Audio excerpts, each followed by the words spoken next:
அன்புள்ள கீர்த்திக்கு, நீ போன முறை எழுதிய கடிதத்தில் எப்பொழுது என்னை காண வருவாய், பார்க்க வேண்டும் என தோன்றுகிறது என்று எழுதியிருந்தாய்.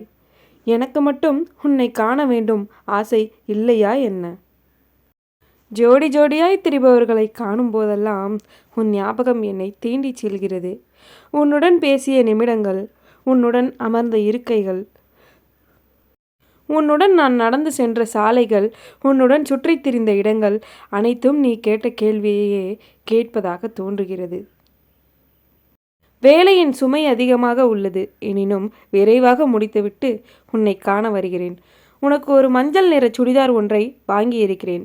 அதை அணிந்தால் நீ சூரியனிடமே போட்டி போடலாம், அந்த அளவுக்கு இருக்கும் என தோன்றியது. பார்த்ததும் பிடித்தும் விட்டது. அதனால் உனக்காக வாங்கிவிட்டேன். வேலைக்கு செல்லும்போது கவனமாக செல், பாதுகாப்பாக இரு, உன்னை கவனித்துக்கொள். பார்த்தால்தான் காதலா? நாம் சற்று வித்தியாசமாக கடிதத்தின் மூலம் காதல் செய்வோம். இதுவும் அழகான சுகம்தான். விரைவில் சந்திப்போம். லவ் யூ கீர்த்தி. இப்படிக்கு வாசு. கடிதத்தை முடித்து தபால் பெட்டியில் போடுவதற்காக தனது அறையின் கதவை சாத்திவிட்டு வெளியே சென்றான். இவன் கடிதத்தை தபால் பெட்டியில் போட்டுவிட்டு சாலையை கடந்து செல்ல ஓரமாக நின்றான்.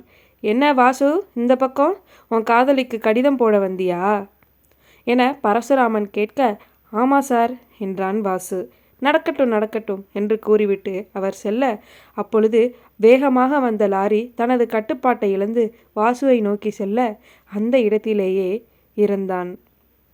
கடிதத்தின் மூலம் காதல் செய்வோம் என்று கூறியவனுக்கு தெரியவில்லை அதுதான் அவனின் கடைசி கடிதம் என்று. கதை பிடித்து இருந்தால் சப்ஸ்கிரைப் செய்யவும். நன்றி.